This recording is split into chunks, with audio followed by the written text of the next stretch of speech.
우리가 살아가는 동안에 어떤 모습이든 어떤 상황이든 하나님께서 허락하지 않은 상황이 없음을 믿습니다. 여러분이 처해 있는 상황도 또 여러분이 처해 있는 모든 순간순간에도 그런 면에서 볼 때 하나님의 계획하심이 있고 하나님의 섭리가 있음을 우리는 고백할 수밖에 없을 것입니다. 주어진 환경 속에서 하나님의 돌보심과 그 선하신 인도하심이 무엇인지를 날마다 경험하며 살아가는 은혜가 여러분들에게 있기를 다시 한 번 더 축복합니다. 우리가 일상에서 겪는 수많은 문제 중에는 때로는 시간이 지나면 해결되는 문제들이 있습니다. 그런데 이건 시간이 지나도 해결되지 않는 문제다라고 생각되는 문제들도 우리 가운데는 얼마든지 있습니다. 또한 이 일만 좀 잘 해결되면 좋을 텐데 하는 그런 문제들도 있고요. 이 사람만 좀 어떻게 잘 넘어가면 될 텐데 하는 그런 부담스러운 사람도 우리가 살아가다 보면 참 만나게 됩니다. 오늘 본문의 야곱에게도 그런 상황이 지금 발생을 했습니다. 넘기 힘들지만 꼭 넘어야 할 상황, 참 높은 벽인데 그 벽을 꼭 넘어야 할 그런 상황이 지금 야곱에 처해져 있습니다. 그 상황이 뭐죠? 그 벽이 뭐죠? 바로 형 에서입니다. 피부치예요. 쌍둥이 형이에요. 그런데 그 형이 야곱에게는 너무나 큰 산, 너무나 높은 벽, 너무나 해결하기 어려운 그런 문제로 다가와 있는 상황인데요. 형 에서가 이 야곱에게 왜 문제가 되었는지 오늘 본문의 배경을 좀 생각해 보기를 원합니다. 형이 가지고 있는 유일한 권한, 장자가 가지고 있는 권한이 장자권이겠죠. 그 장자권을 팥죽 한 그릇에 빼앗았다라고 우리는 표현할 수 있을 겁니다. 그 빼앗은 야곱은 그 길로 어머니의 도움을 받아서 어머니의 오빠죠. 야곱에게는 외삼촌, 그 외삼촌이 살고 있는 집으로 도망을 가게 됩니다. 그 도망을 간 외삼촌의 집에서 산 지가 20년이에요. 20년이 지난 그 시점에 야곱은 형 에서가 있는 고향으로 돌아가려고 하는 상황입니다. 그런데 돌아가려고 하니 형 에서와 아직까지 관계가 해결이 되지 않았어요. 20년이 지났는데 그 하나밖에 없는 형인데 그 형과의 관계가 너무너무 좋지 않습니다. 넘지 못하면 그 고향 땅에 갈 수 없는 그런 상황이기에 그는 잠을 이룰 수 없을 정도의 두려움과 불안함, 또 무서움을 경험하는 가운데 있습니다. 20년이 지났어요. 20년은 강산이 2번이나 변하는 그런 시간입니다만은 그럼에도 불구하고 형 에서는 자신을 여전히 미워하고 잡으면 죽이려고 하는 그러한 상황입니다. 세월이 흘러도 그 분노의 감정이 여전히 형에게는 있는 것입니다. 그래서 그 야복에 섰을 때에 그 강을 넘으면 형을 만나야 하는데 그 형을 만날 자신이 없는 거예요. 그렇다고 해서 다시 외삼촌의 집으로 돌아갈 수도 없는 상황, 진퇴양난의 그 상황에 놓여 있을 때에 야곱 앞에 뭔가 나타나요. 1절 다시 봅니다. 야곱이 길을 가는데 하나님의 사자들이 그를 만난지라. 이런 상황 가운데 있는 야곱에게 하나님의 사자들을 만났다라는 것은 어떤 의미가 있겠습니까? 지금 야곱의 마음이 불안하고 초조하고 무섭고 형 만나면 어떻게 될지 모르는 그러한 위험의 순간인데 그 순간에 하나님의 사자들이 그 야곱에게 나타났다라는 그 사실은 무슨 의미겠습니까? 마음의 불안으로 가득할 때 그때 나타나신 하나님이라면 어떤 메시지를 하나님께서 주시겠어요? 불안해하지 마라는 거 아니겠습니까? 내가 너의 보호자가 되어줄게. 그 벽 넘을 수 있도록 내가 도와줄게. 내가 너와 함께하고 있다고 라는 메시지를 야곱에게 지금 주고 계신 것 아닙니까? 그러한 힘들어하는 야곱의 마음을 아시는 하나님께서 두려워하지 말라, 무서워하지 말라, 그리고 나와 함께 그 문제를 넘어가자라고 말씀하시는 거예요. 사랑하는 성도 여러분, 이 말씀, 이 나타나심이 저와 여러분의 삶에도 그렇게 하나님은 역사하심을 꼭 기억하시기를 축복합니다. 하나님이 여러분을 지키겠다고 하시고 하나님이 여러분 보호하시겠다라고 선언하시는데 누가 하나님보다 크겠습니까? 그 어떤 것이 하나님과 함께하는 야곱을 무너뜨릴 수 있겠습니까? 그래서 야곱은 아멘 하면서 담대하게 나가면 돼요. 사도 바울이 이런 고백을 했죠. 로마서 8장 31절에 그런즉 이 일에 대하여 우리가 무슨 말을 하리요? 만일 하나님이 우리를 위하시면 누가 우리를 대적하리요? 복음 들고 나가는 우리들에게 누가 우리를 대적하겠고 누가 우리를 방해하겠냐? 아무리 방해해봐라 복음이 막히나. 사도 바울의 고백이거든요. 자, 구약에서 야곱이 그 하나님을 만났습니다. 그 하나님을 뭐라고 고백을 합니까? 2절에 보면 마하나임이라고 합니다. 그 만난 현장을 마하나임, 뜻이 뭐죠? 하나님의 군대요. 하나님의 사자들이 왔는데 야곱이 보기에는 군대가 온 것 같아요. 그 군대가 야곱과 함께 있으니 무엇이 염려되겠습니까? 중요한 것은 그렇게 고백할 수 있는 조건이 있는데요, 그 하나님의 군대가 나와 함께하고 있다라는 것을 선포할 수 있는 조건이 뭐겠습니까? 믿음이에요. 믿음으로 그 선포를 할 수 있는 것이고, 믿음이 없으면 그것을 볼 수가 없는 것 아니겠어요? 열왕기하 6장에 우리가 잘 아는 말씀 있습니다. 이스라엘에 아람 군대가 쳐들어옵니다. 아람 군대는 당시에 굉장한 나라였어요. 최강국이었습니다. 그런데 그 주변에, 이스라엘 주변의 모든 나라들은 다 먹었는데 이스라엘만 계속 부딪히고 실패하는 거예요. 왜 그런지 연구를 했겠죠. 알고 보니 무엇 때문입니까? 이스라엘 땅에 있는 선지자 하나, 엘리사라는 사람.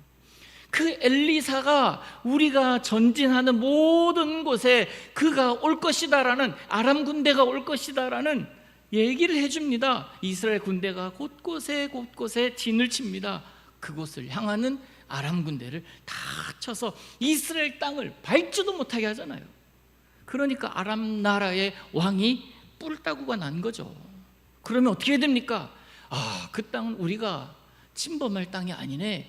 여호와의 사자가 거기 있으니 우리가 그걸 넘을 수가 없네 하면서 내려놓아야 되는 게 사실이에요. 그런데 이 아람 나라는 그러지 않았어요. 그럼 엘리사 죽여.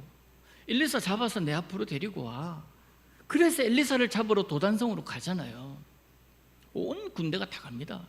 엘리사의 사환 게하시가 온 자기 도단성을 포위한 아람 나라 군대들을 봅니다. 엘리사에게 보고했겠죠.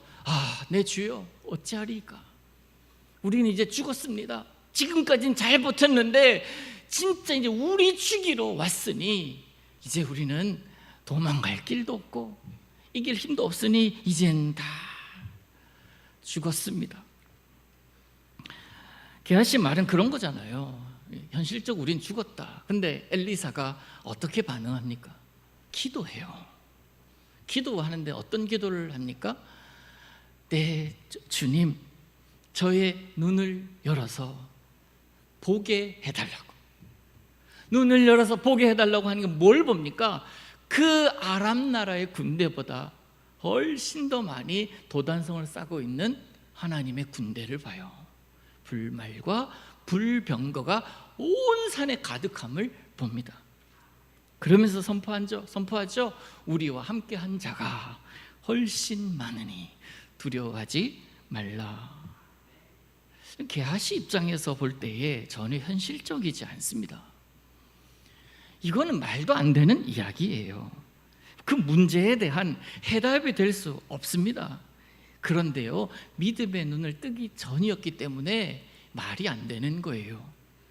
근데 믿음의 눈을 뜨고 나니까 그게 보이니까, 더 많으니까, 더 강하니까 이기겠네 라는 생각이 드는 겁니다. 여러분, 하나님은 여러분의 모든 생각, 모든 삶의 모습 가운데 충만히 임하여 계심을 믿으시기를 바랍니다. 믿음으로 고백하며 믿음으로 행할 때 여러분 삶의 모든 문제는 더 이상 문제가 아니에요. 야곱에게 하나님께서 군대로 임하셨다면 야곱에게 무엇이 문제겠습니까? 에서의 군대와 야곱의 하나님의 군대가 싸웠을 때 누가 이기겠냐고요? 당연히 하나님이 이기시지. 하나님보다 강한 게 뭐가 있습니까?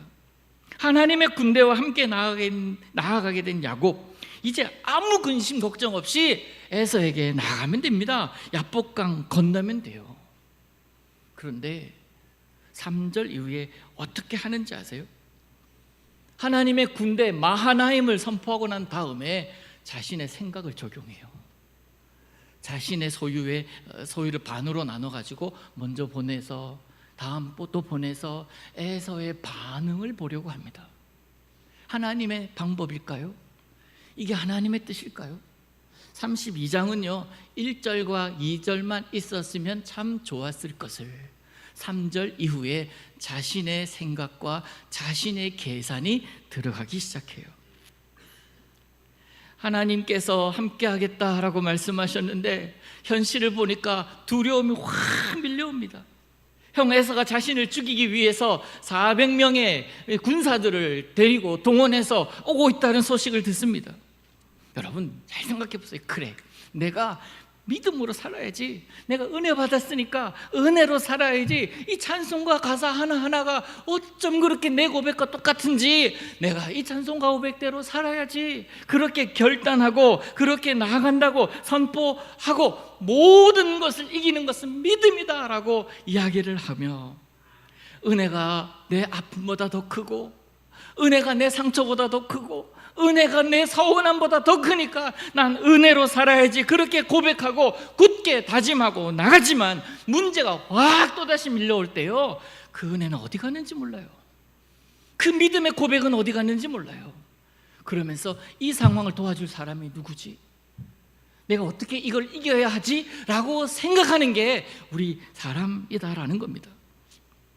400명이나 되는 사람들이 나를 죽이려고 오고 있고 잡으려고 오고 있다라고 하는 생각에 하나님 어떻게 합니까? 하나님의 군대가 나와 함께 하심을 믿습니다라고 선언하며 나아가는 고백이 아니라 두 때를 나누어서 형에게 나아가서 형의 반응 보겠다라고 하고 있는 이 모습, 그러면서 그것을 받아주면 마지막에 자신이 탁 나가서 형 그 한마디에 그래 안아주겠지라고 하는 생각. 여러분 이 야곱의 모습은요 어쩌면 오늘 우리들의 모습일 수 있습니다. 믿음 따로 생활 따로예요. 신앙 고백 따로, 그리고 내 생각 행동 내 습관 따로 그렇게 살아가고 있는 우리들의 모습이 아니라고 누가 그렇게 얘기할 수가 있겠습니까? 이미 야곱은 하나님의 군대를 본 이후입니다. 그러면 야곱은 믿음으로 가야 하는 게 맞아요. 그게 믿음의 사람의 모습이니까. 예수가 그리스도라는 사실을 믿는다면 예수가 그리스도라는 사실을 믿는 대로 살아야지. 신앙 따로 생활 따로, 이것이 그리스도인의 진짜 모습이기 때문에 세상은 점점 어두워져 가고 썩어져 간다라는 이야기를 할 수밖에 없는 것 아니겠어요? 세상 탓할 게 아니라 너희는 세상의 빛이요 너희는 세상의 소금이라 라고 선언하신 그 선언대로 살지 못하는 그리스도인들 때문에 세상이 어두워졌다라는 책임감이 우리에게는 있어야 된다라는 이야기예요. 그대로 살지 못함으로 인해서. 자, 야곱은 자신의 계산대로 소유를 둘로 나눕니다. 하나님이 이미 그 야곱과 함께 하시고 하나님의 진영 안에 야곱을 확 감싸주셨는데, 그 안에 있게 하셨는데, 그 하나님의 품 안에서 야곱은 자기 생각대로 하고 있는 거죠. 머리로만 하나님 믿고 있습니다. 그게 자신의 삶에 하나도 적용이 안 돼요. 군대가 왔는데 군대가 출동하지 못하고 혼자서 고민합니다. 군대를 활용하지 못합니다. 군대로 받아들이지를 못해요. 아, 하나님의 군대가 나와 함께 있구나. 그것을 고백하면서도 혼자 싸우려고 하고 있는 거예요. 하나님의 사람의 특권인데도 불구하고 그렇게 힘들게 살아가고 있는 것이 이 야곱의 모습이고, 또 오늘날에 예수 그리스도 이름의 능력을 나타내 보이지 못하는 무늬만 그리스도인의 모습이 아닐까 하는 생각을 오늘 본문을 읽으면서 생각을 해봤습니다. 아무리 형 에서가 400명이 아니라 4만 명을 데리고 막아선다고 할지라도 하나님의 군대를 이길 수는 없습니다. 이게 우리 믿음의 고백이죠. 4만 명? 40만 명? 아니에요. 하나님 한 분으로 끝나요. 아무리 그래도 하나님의 군대를 이기지 못합니다. 그러나 믿음의 눈을 가지고 나가지 못한다면 나에게 4만 명의 군대가 있다 할지라도 400명의 형 에서를 이길 수가 없는 거예요. 믿음의 눈을 뜨지 못한다면. 그래서 기도하는 한 사람, 믿음으로 행하는 한 사람이 기도하지 않는 한 민족보다 강하다는 말이 있는 거예요. 내가 강한 게 아니라 하나님이 강하시기 때문에. 자, 야곱이요, 그렇게 때를 지어 실제로 보냅니다. 아내와 여종과 11 아들을 야복 나루 건너로 보내고 이제 혼자 남았습니다. 치열한 내적 갈등과 외적인 위기 상황 가운데 그가 철저하게 혼자 있습니다. 철저한 고독, 철저한 외로움 속에 들어갑니다. 그가 걸어온 길을 돌아봤을 거예요. 또 앞으로 가야 될 길을 생각했을 겁니다. 그 순간에 어떤 사람이 다가오는 거예요. 아무것도 보이지 않는 칠흑같이 어두운 밤. 무슨 생각을 했겠습니까? 다 갔는데 나 혼자인데 사람 모습한 누군가가 다가온다? 여러분, 어두운 밤에 인지하지 못할 상황 가운데 사람 형상한 게 제일 무서운 거 아시죠? 그 사람 형상한 사람이 자신에게 다가오는 것을 본 순간 야곱은 어떤 생각을 했겠습니까? 자객이로구나. 나를 죽이러 이 형 에서가 나를 향해서 자객을 보냈구나 라는 그런 생각하지 않았겠어요? 사력을 다해 싸웁니다. 정말 사력, 죽을 힘을 다해서 그는 싸웁니다. 여러분, 참고로요, 그렇게 사력을 다해서 싸우던 이 야곱의 나이가 어느 정도인지 아십니까? 최소한 여러분들보다는 많아요. 몇 살인지 아세요? 권권사님 지금 연세가 90 몇이세요? 세지도 못해요. 이렇게 한참 걸리겠죠. 이때 야곱의 나이가 97이에요. 97이면 3년 더 살면 100살입니다.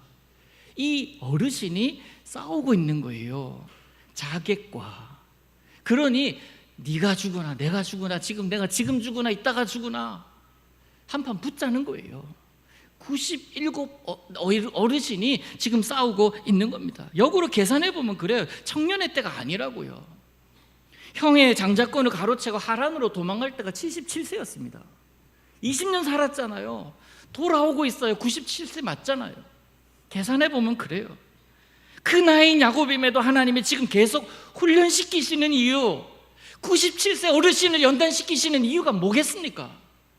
아직까지 너에게 내가 맡긴 사명이 있는데 그 사명 감당해야 한다라는 거예요.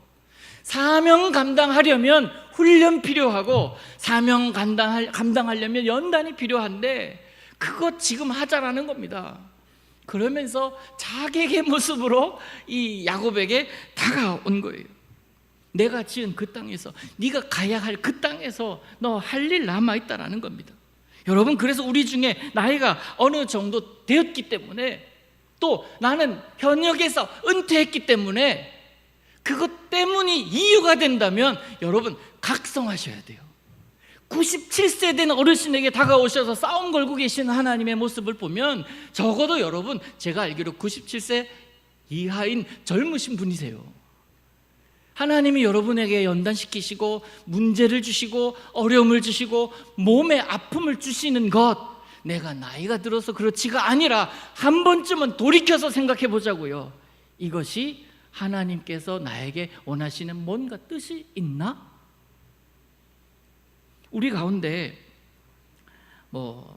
지팡이 짚고 다니시는 분도 계시고, 허리 아파서 허리 펴지 못해서 이렇게 힘들어하시는 분도 계시고, 잘 먹는데 잘 안 넘어가시는 분도 계시고, 어지럼증 때문에 잠깐 조금 쉬었다가 일어나셔야 되는 분도 계시고, 자가 면역 질환 계시고, 온갖 종합병동이에요, 우리. 그런데 여러분, 이게 나이가 들어서 그렇다고요? 생각해 보시자고요. 나이가 들어서 그렇다면 나이 들었는데 쟤는 왜 저러냐고요. 쟤는 왜 건강하냐고, 쟤는 왜 무릎이 튼튼하냐고, 쟤는 왜 어지럼증이 없냐고, 쟤는 왜 허리 펴고 다니냐고. 여러분 기억하십시오. 야곱에게 찾아오신 하나님은 하나님의 목적이 있기 때문에 그렇습니다. 그리고 그 하나님께서 야곱을 통하여 훈련시키신 목적이 뭡니까? 너 야곱이잖아. 속여서 얻은 게 있잖아. 너도 그 20년 동안 살아가면서 속아봤지? 속이는 마음이 어떤 것, 속는 마음이 어떤 것 너도 경험해봤지? 그리고 자기 힘으로 살아오던 그것 이제 좀 내려놓고 내 힘으로 살면 안 되겠니? 90평생을 네 의지로 살았다면 이제 남은 인생은 내 힘으로 좀 살아보면 안 되겠니? 또 여전히 못난 인격, 여전히 세상 속에 하고 있는 그 계산들, 그거 다 내려놓고 이제는 말씀이 뭐라고 하는지 생각해보고 읽어보고 그대로 한번 해보면 안 되겠니? 네가 고백하는 하나님의 군대라고 하면 그 하나님의 군대가 너와 함께 있음을 믿고 행하는 것이 어떤 것인지를 너의 다음 세대에게, 너보다 젊은 사람들에게, 너의 가족들에게, 너의 친지들에게 보여주면 안 되겠니? 하나님 지금 이거 훈련하시는 거예요. 단순히 야곱이 너무 귀하고 너무 예쁘고 너무 잘생기고 내 사람이라고 인정해서 그렇게 야곱을 세우시는 것이 아니라, 그 97세 된 어르신을 하나님께서 훈련시키시는 이유는 아직까지 그에게 하나님이 지금 속된 말로 표현하면 미련이 있어서 그런 거예요. 그러면 자, 여러분 생각해야 될 것이 있어요. 나는 지금 왜 이런 상황일까? 나는 왜 이럴까? 에서, 그 생각에서 여기서 하나님의 뜻은 뭘까를 생각하자는 거예요. 하나님의 뜻이 뭘까? 여러분 그냥 넘어가지 마세요. 나에게 일어나는 모든 일들 가운데 그것에 내 머릿속 포커스를 두는 것이 아니라 그 시선을 하나님께 두는 거예요. 그 시선을 하나님께 돌리는 거예요. 그러면 하나님의 시선이 어디에 있는지를 보는 겁니다. 그럼 나도 거기다 마음을 둘 수 있잖아요. 거기에 내 뜻을 둘 수 있잖아요. 아픈 것이 하나님 때문이라고 말씀드리는 게 아니에요. 무릎 아파서 힘든 것이 하나님 때문이라는 게 아닙니다. 내 잘못이라는 것도 아니에요. 여기에서 힘겹게 이 문제 때문에 고생하고 있는 나를 향한 하나님의 뜻이 뭐가 있길래 내가 이렇게 지팡이 짚고 다녀야 하나를 생각하자는 거예요. 내 육신의 연약함이 하나님의 살아계심의 증거가 된다면 아멘, 내가 이 육신의 연약함으로 하나님을 나타내 보일 테니 하나님 이곳에 함께 하셔서 하나님의 능력이 되심을 보게 해달라고. 하나님 내 목이 마르니까 이 물로 해결되게, 내 목이 해갈되게 해달라고, 이런 기도가 아니라 내 목이 마른 것도, 그래서 이 물이 있는 것도 하나님께서 주신 것임을 고백하는 인생 되게 해달라고. 결국 하나님께로 모든 것 다 돌리는 거예요. 하나님은 지금 홀로 있는 야곱에게 찾아오신 이유는 이거예요. 적어도 하나님과 씨름하고 있는 그 순간에는 야곱에게는 에서라는 존재, 큰 산이라는 존재는 잊혀지기 때문에 그래요. 너 세상에 속해 살아가지만 그러나 너의 모든 것이 내가 되길 바란다. 나한테 집중하길 바란다. 네가 하나님의 군대라며? 그래, 난 하나님의 군대로 왔어. 나와 함께 있다라는 사실을 잊지 말라고. 너 혼자서 두려워했잖아. 너 혼자 불안해했잖아. 지금껏 넌 혼자인 적이 없었잖아. 맞잖아요. 97년 평생 동안 그가 혼자 있던 적이 언제였습니까? 형에게 쫓겨나가지고 도망가가지고 하란으로 가는 그때뿐 아닙니까? 그리고 지금 또 혼자 있는 거예요. 근데 하나님께서 그때 나타나시는 거예요. 너 혼자 아니라고. 내 힘으로 살라고. 자, 싸움이 벌어졌습니다. 하나님과 야곱이 씨름합니다. 우리 성경에 씨름이라고 하지만 영어 성경에 레슬링이라고 그래요. 레슬링, 여러분 보셨죠? 레슬링 막 쉽게 표현하면 여자와 여자가 머리채 잡고 막 싸운다 생각하세요. 어떻게 되겠어요? 다 헝클어지고 옷은 다 찢어지고 다 만신창이 되지 않았겠습니까? 생각해 보십시오. 하나님이 야곱과 싸울 때에 비등비등 할까요? 하나님이, 아니면 야곱이 그렇게 힘이 셉니까? 하나님이 약하고 그런 상황일까요? 아닙니다. 하나님은 언제든지 그 싸움을 끝내실 수 있는 분이십니다. 여러분이 가지고 있는 문제들, 어려움들, 마음의 고민들, 스트레스들 언제든지 끊으실 수 있는 분이시라고요. 약한 것, 병든 것, 나에게 문제지만 세상의 의술로는 풀 수 없는 문제일 수도 있지만 하나님에게는 문제가 아니라고요. 하나님은 이거 문제를 못 푸셔서 싸움을 오래 끌고 계시는 게 아니잖아요. 왜 계속 싸움을 계속 이어가고 있습니까? 끝까지 나 붙들으라고 야곱에게 하나님은 무언으로 말씀하고 있습니다.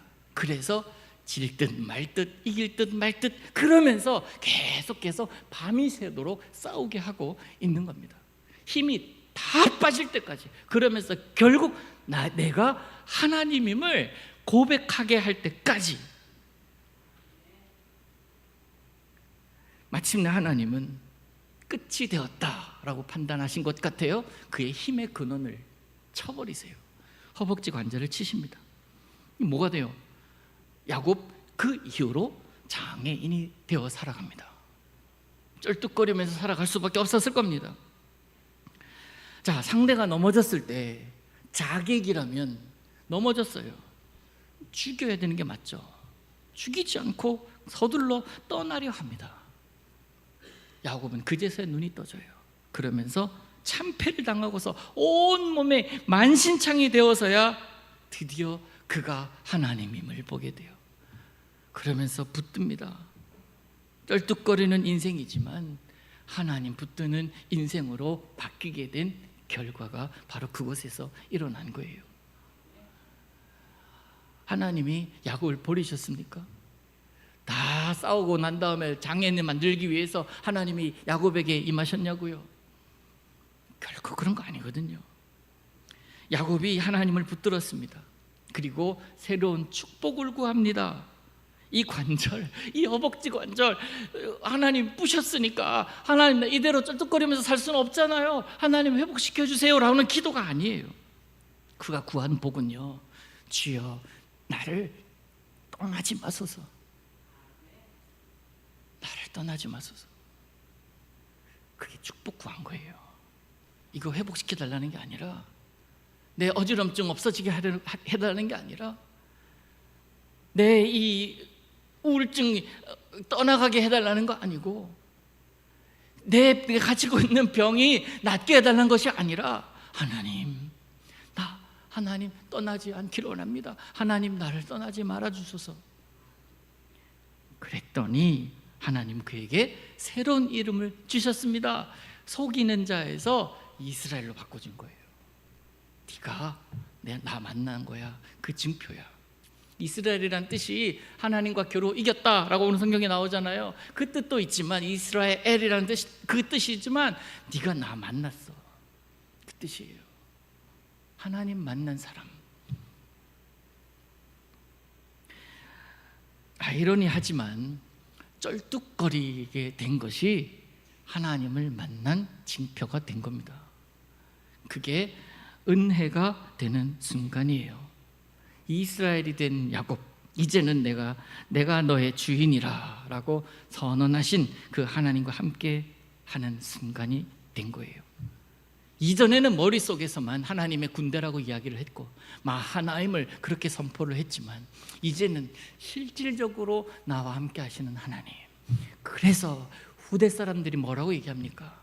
아브라함의 하나님, 이삭의 하나님, 그 다음에 야곱의 하나님. 그 거룩하신 하나님을 만났던 그 야곱을 기억하면서, 그 야곱의 하나님, 그가 나의 하나님이 되기를 원한다는 그 고백을 지금도 그들은 하고 있는 것입니다. 자, 현실의 몸은 장애를 입어서 쩔뚝거리며 걸어갔을 겁니다. 거칠 것이 없었습니다. 현실의 모습이 문제가 되지 않았습니다. 하나님이 그와 함께 하겠다라고 약속하신 순간, 그것을 믿어지는 순간 세상 그 어떤 것도 두려울 수가 없는 거예요. 두렵지 않은 겁니다.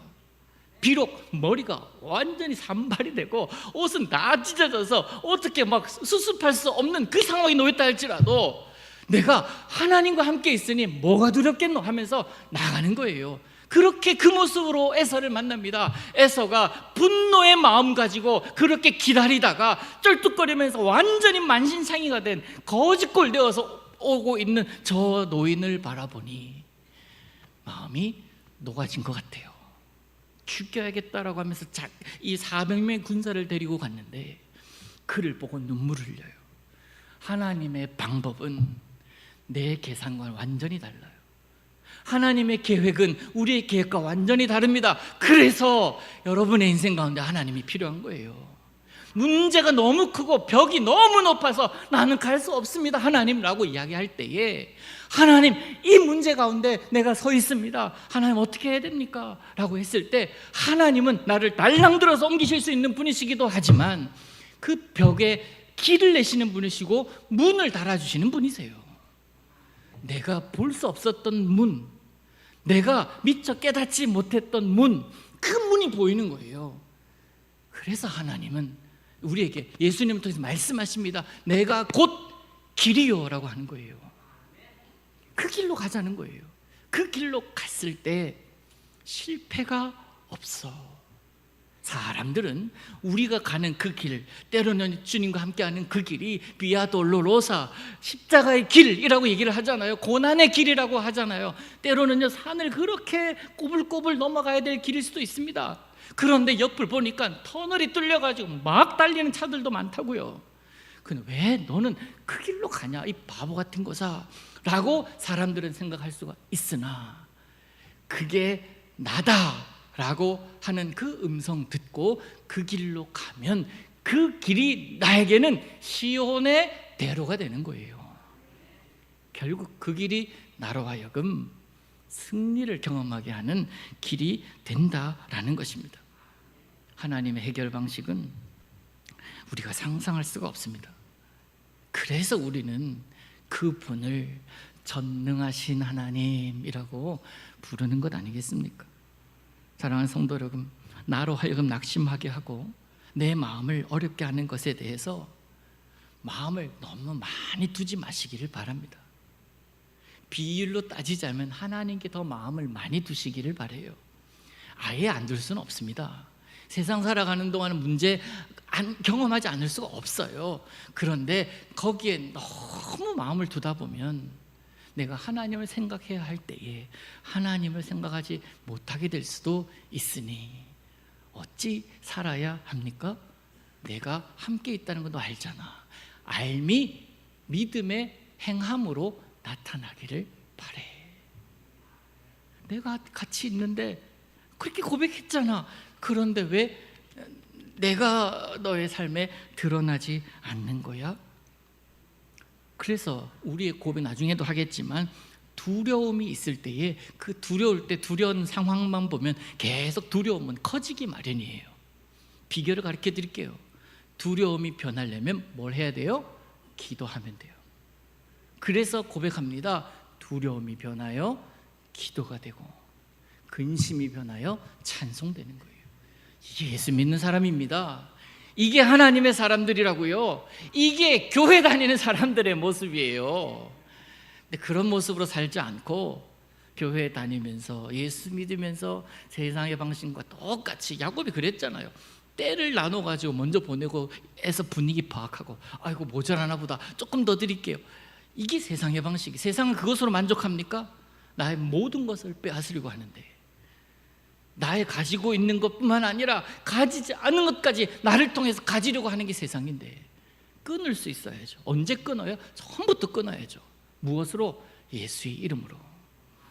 그게 예수 이름의 능력을 믿는 사람의 모습인 것입니다. 그러니까 여러분의 삶 속에요, 지팡이도 감사할 수 있고, 아침에 먹어야 할 그 약 먹으면서 기도하며 먹을 때 하나님께서 나로 하여금 회복시키시는 것을 믿고 먹는 거예요. 아예 먹지 말라는 얘기가 아닙니다. 드셔야 돼요. 드시되 이 속에서 하나님을 생각하자라는 겁니다. 회복해야 하는 이유가 뭘까? 이거 먹고 건강해서 잘 먹고 잘 살다가 끝났더라, 이것을 내가 말하고자 하는 거예요. 그 약 먹는 이유가 뭡니까? 건강하여서 하나님께 영광 돌리려고. 내 인생의 모든 포커스는 하나님께 있는 삶. 야곱을 통해서 우리는 이거를 생각해야 합니다. 사랑하는 성도 여러분, 결론, 믿음의 눈을 떠야 마하나임이 보여요. 그리고 믿음의 눈을 떠야 마하나임이 보이고, 그 마하나임이 보일 때 내가 담대해질 수 있습니다. 아무것도 없는 것이 뭐 믿고 담대해요? 뭐 믿고 큰 소리 칠 수 있습니까? 우리 안에 예수 그리스도가 계시잖아요. 내 안에 함께 하시잖아요. 두드리셔서 내가 문을 열고 그분이 나에게 들어오셔서 그와 함께 밥 먹는 사이 아닙니까? 우리가 내가 너와 함께 가서 먹고 너는 나로 더불어 먹으리라, 밥 먹는 관계잖아요. 그 밥 먹는다는 사실은 친밀하다는 이야기입니다. 그러면 적어도 여러분은요, 예수님과 친한 사이예요. 그분이 능력이라니, 그분 의지하며 살자고요. 뭐가 문제입니까? 야곱에게 있어서 문제는 있었으나 의식하지 않았고, 있었으나 써먹지 못해요. 지금 밖에 너무 덥죠. 지금 에어컨이 우리 예배당에 몇 개가 있습니다. 이 에어컨 있으나 켜지 않으면 여러분 돌아가실 거예요. 켰기 때문에 견딜 수 있는 겁니다. 켰기 때문에 시원함을 느끼는 거예요. 마찬가지로 우리의 삶에 하나님이 계시니 그 하나님께 마음을 두고, 그 하나님께 내 시선을 두고 그 하나님이 나로 하여금 일하시도록 내어 드린다면, 하나님은 여러분을 통해서 역사하심을 여러분뿐만 아니라 여러분 주변에서 보게 될 줄로 믿습니다. 여러분 어디에 마음을 두시겠습니까? 이번 한 주간 동안에도 하나님이 보이는 그런 믿음으로 살아가서 그저 보이는 대로가 아니라 보이는 것이 내 삶에 적용되어서 능력으로 살아가시기를 우리 주님 이름으로 축복합니다. 기도합니다. 살아계신 하나님 아버지, 하루하루 살아가는 동안 믿음의 눈을 떠서 하나님을 보게 하시고, 믿음의 눈으로 나를 보게 하시고 내 상황을 보게 하셔서 거기에서 하나님이 여전히 나와 함께 하심을 보는 그런 믿음의 사람이 되게 하여 주시옵소서. 우리의 시선이 나의 연약함에 고정되지 않게 하시고 그 속에 하나님의 군대가 함께하고 있음을 보며 예수의 이름이 그곳에서 오히려 더 드러나는 인생을 살도록 주님 우리와 함께하여 주시옵소서. 때론 한숨 지을 때에 그 한숨이 여전히 한숨으로 끝나지 않도록, 나의 마음 아픔이 여전히 나의 아픔으로만 머물지 않도록 주님 우리에게 믿음을 더하여 주시옵소서. 결국 우리 인생의 목표가 하나님이오니 그 하나님을 날마다 기억하며 살아가도록 우리와 함께하여 주옵소서. 예수님의 이름으로 기도하옵나이다. 아멘.